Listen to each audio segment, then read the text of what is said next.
Confederate general is standing on a ridge outside Knoxville, Tennessee, looking through field glasses at a fort he is about to attack.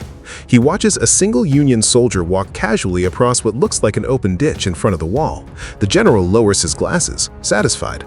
The ditch must be shallow. A man just walked across it standing up. What he doesn't know, what nobody bothers to tell him, and what he never bothers to check, is that the soldier crossed on a plank laid down for exactly that purpose, and the ditch behind it drops 8 to 10 feet, straight down, with sides cut nearly vertical. On that single misread detail, General James Longstreet built his entire plan of attack. 4,000 of his men would pay for it in the space of 20 minutes. By November of 1863, the Confederacy's grip on East Tennessee was already slipping, and Robert E. Lee's most experienced corps commander had just been handed a mission designed as much to get rid of him as to win anything. Longstreet, the man Lee called his old warhorse, fresh off helping win the bloodbath at Chickamauga, had clashed bitterly with Army Commander Bragg in the weeks after that victory, going so far as to quietly back a failed effort to have Bragg removed from command. Bragg's response was to detach Longstreet's corps entirely and send it north, away from the main army, with orders to retake Knoxville from a Union force under Ambrose Burnside. It solved two problems for Bragg at once. It pulled Union troops away from the siege forming around Chattanooga, and it got Longstreet out of his camp. Burnside had occupied Knoxville back in September with barely a shot fired. The region was thick with Union sympathizers, and Confederate resistance had mostly evaporated. When word came that Longstreet was marching north with roughly 12,000 men, Burnside made one serious attempt to stop him in open country. At Campbell's Station on November 16th, Union troops beat Longstreet in a foot race to a key crossroads, blocked his path just long enough to fight a delaying action, and then slipped away toward Knoxville before the trap Longstreet had set could close around them. It was a narrow escape, and it cost Longstreet his best chance at destroying Burnside's army outright in the field. From that point on, the campaign became a siege instead of a battle of maneuver, and sieges favored whoever could dig the fastest. Burnside pulled his army back into the city itself and put his chief engineer, a young captain named Orlando Poe, in charge of turning Knoxville into a fortress.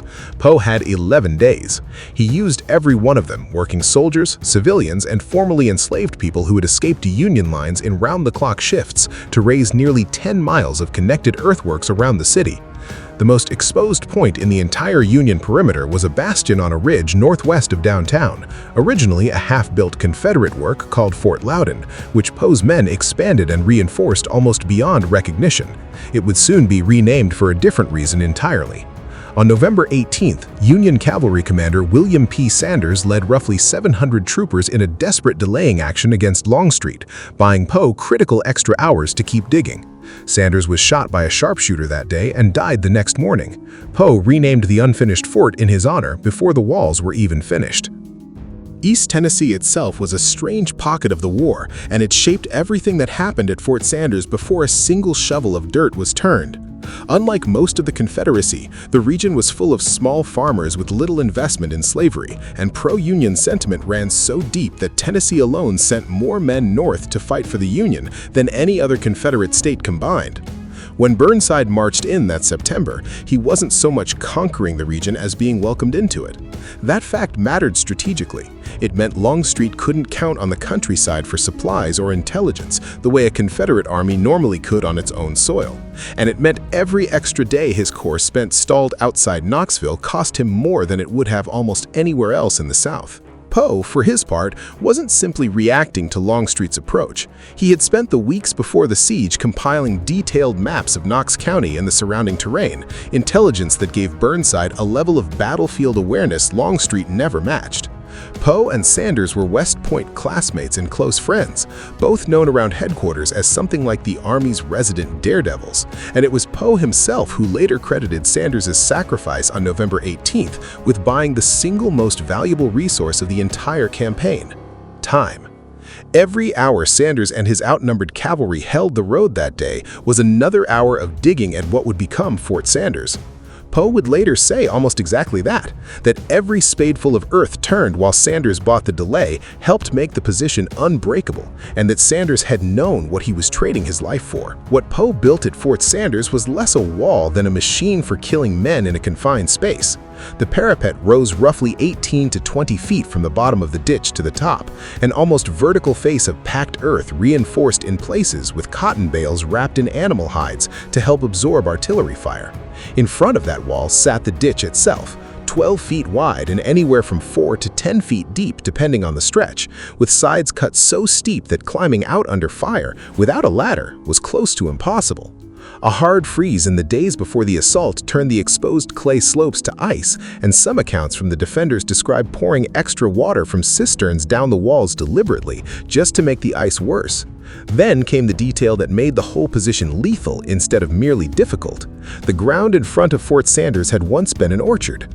Poe's men cut it down, leaving a field of low stumps, and then did something almost nobody on the Confederate side anticipated.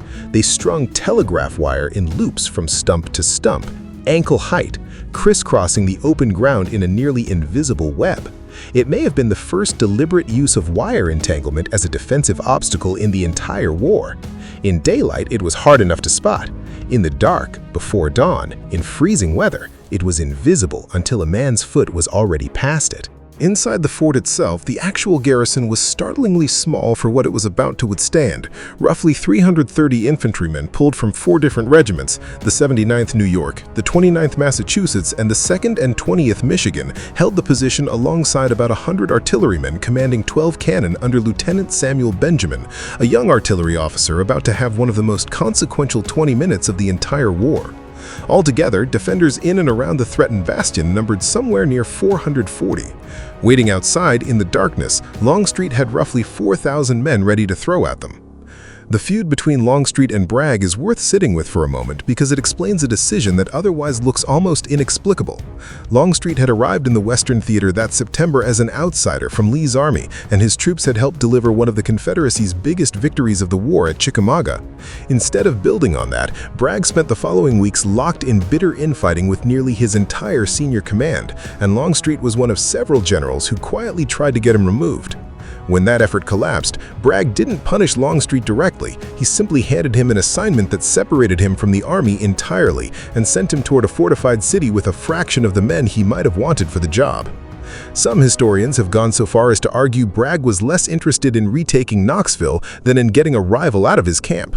Whatever the intent, the effect was the same. Longstreet went into the Fort Sanders assault under time pressure, without the resources of a full army behind him, and increasingly aware that Bragg's own situation at Chattanooga was falling apart with every day he delayed. Inside the fort, the defenders had no idea any of that political drama was even happening. What they knew was simpler and colder. They were outnumbered roughly 9-1, it was the coldest morning of the campaign so far, and whatever was coming soon. Lieutenant Benjamin's gun crews had spent the preceding days triple-checking their canister stocks and pre-cutting fuses to exact lengths, planning specifically for a scenario where the enemy might get close enough to need something faster than a standard artillery show. That preparation is a big part of why when the moment actually arrived, the response from inside the fort was so immediate and so devastatingly well rehearsed. Longstreet's men were improvising under fire. Poe's and Benjamin's men were executing a plan they had already drilled. Longstreet's original instinct back on November 20th had actually been caution. He wanted to wait for reinforcements and scout the position properly before committing, but the pressure kept building.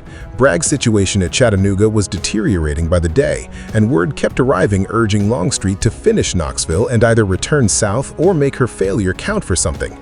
That urgency is very likely what led Longstreet to trust the wrong information at the wrong moment, watching a single soldier stroll across a plank and concluding, without verifying it, that the ditch beyond it posed no serious problem.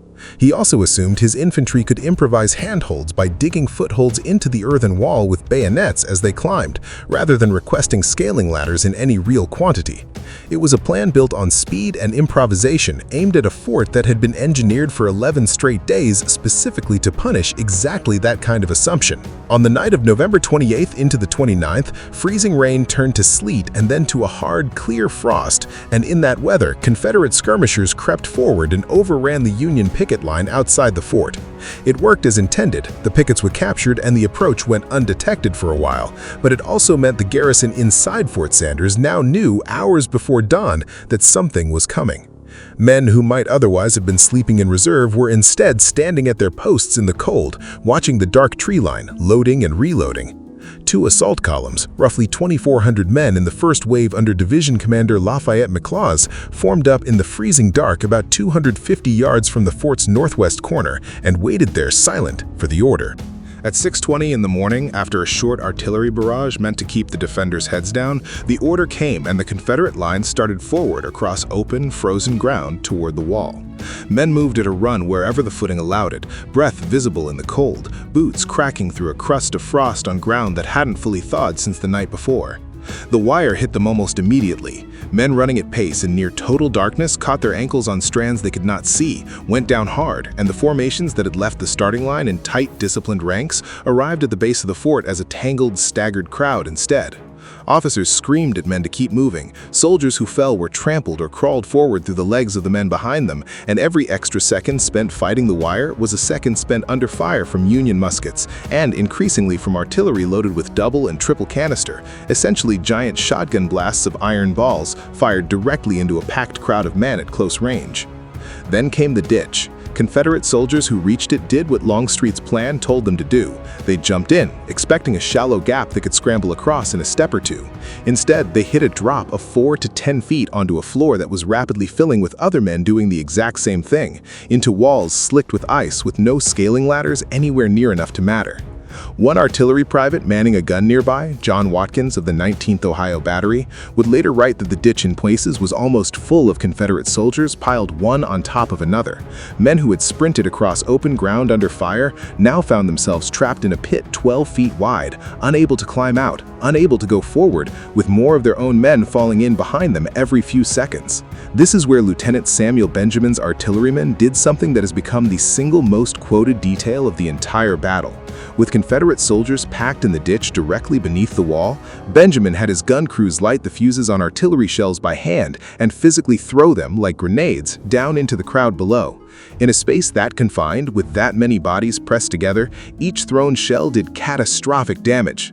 Combined with musket fire from above and canister fired down the length of the ditch itself, the trench that Longstreet's men had assumed would be a minor obstacle became instead the deadliest few square yards on the battlefield. It wasn't a total collapse everywhere along the line. In places, small groups of Confederate soldiers did manage the impossible, climbing the icy, near-vertical wall using bayonets jammed into the earth as makeshift rungs, reaching the top of the parapet, and in two separate surges within about 6 minutes of each other, actually getting men over the wall and into the fort itself. At least 3 Confederate battle flags were planted on the parapet during the fighting, brief flashes of success that must have looked for a moment like the beginning of a breakthrough. Union soldiers from nearby units were rushed in to reinforce the defenders at the threatened corner, doubling the number of men fighting hand-to-hand at the point of the breach. Both breakthroughs were thrown back. The math never changed in the Confederates' favor. Only so many men could physically climb one section of icy wall at any given moment, no matter how many thousands were waiting behind them in the ditch and the field beyond it. Longstreet himself was watching from a nearby position when he saw the truth arrive before any officer needed to tell him. Streams of his own men flooding back from the fort in retreat, not advancing. A staff officer confirmed what the field already showed. The wire, the ditch, and the concentrated fire had broken the assault beyond recovery. Around 6:45 that morning, barely more than 20 minutes after the first shots, Longstreet ordered a general withdrawal. Some officers wanted to keep feeding men into the attack, convinced that one more push might finally break through. Longstreet refused. The assault was over. What was left behind told the story in numbers that are almost hard to process next to each other. Confederate losses in that short engagement are generally recorded at around 813 men, roughly 129 killed outright, 458 wounded, and 226 either missing or captured, many of them pulled directly out of the ditch as prisoners because they had physically no way to climb out under their own power. Union losses inside the fort across the entire 20-minute assault came to somewhere around 13 men. Not 1,300, 13. A defending force smaller than a modern-day corporate office had inflicted casualties at a ratio of roughly 60-1 against an experienced Confederate assault force that outnumbered them 9-1 going in. An 8-hour truce was arranged afterwards so both sides could collect their dead and wounded from the field, and in particular from the ditch itself, where bodies remained stacked in the freezing mud. 250 Confederate soldiers were taken prisoner in the aftermath. The northwest bastion of Fort Sanders, a strip of ground perhaps a few dozen yards wide, had absorbed nearly the entire cost of the battle for both sides combined. The timing of this defeat is what turns it from a bloody repulse into a genuinely pivotal moment in the war.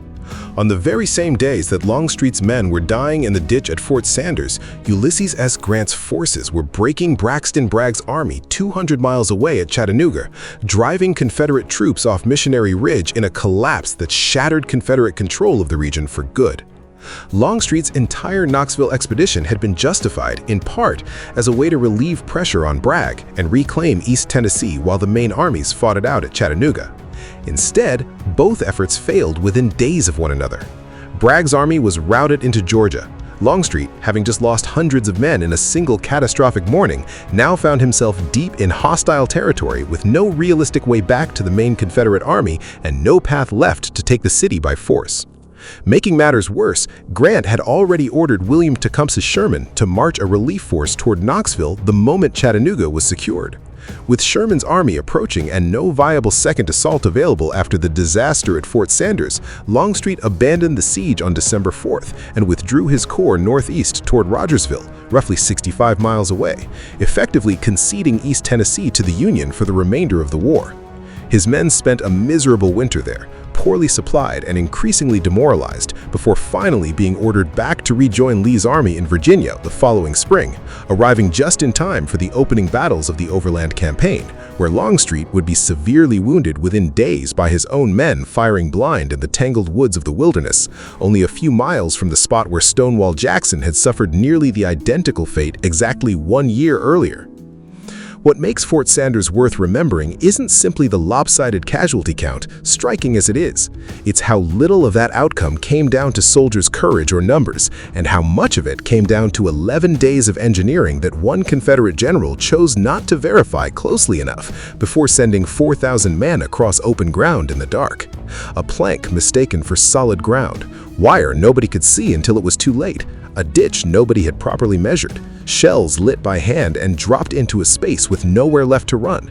In under half an hour, one of Robert E. Lee's most capable subordinates suffered a defeat that permanently ended Confederate ambitions in East Tennessee, not through a long campaign of attrition, but in less time than it takes to watch this video twice. There's a strange coda to Fort Sanders that most retellings skip entirely. After the truce ended and the last of the wounded had been carried off, Poe's engineers went back to studying their own defenses, treating the failed assault less as a victory to celebrate and more as a set of lessons to record. The wire entanglement in particular was noted, sketched, and written up in official reports, a detail so effective and so cheap to build out of scrap telegraph line and dead tree stumps that variations of it would reappear on battlefields for the rest of the war and well beyond it. In a strange way, a defensive improvisation cobbled together in a matter of days outside a mid-sized Tennessee city became one of the quiet technical footnotes of modern warfare, decades before barbed wire made the same idea infamous on a much larger scale in the 20th century. For Longstreet, the defeat never fully left him.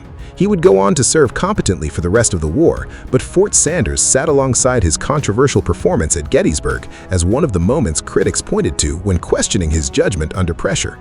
Whether the failure belonged to Longstreet himself, to the rushed timeline forced on him by Bragg, or to the engineering brilliance of a Union officer he never managed to properly scout, is still argued by historians today.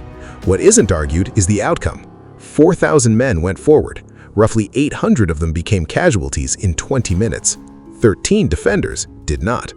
The city of Knoxville remained in Union hands for the rest of the war. The rail lines Longstreet had been sent to sever kept running north, and East Tennessee, the one part of the Confederacy that never much wanted to be part of the Confederacy in the first place, got to spend the rest of the conflict on the side it had quietly favored all along, thanks in no small part to 11 days of digging, a few thousand feet of stolen telegraph line, and a fort named for a man who died 5 days before it was finished.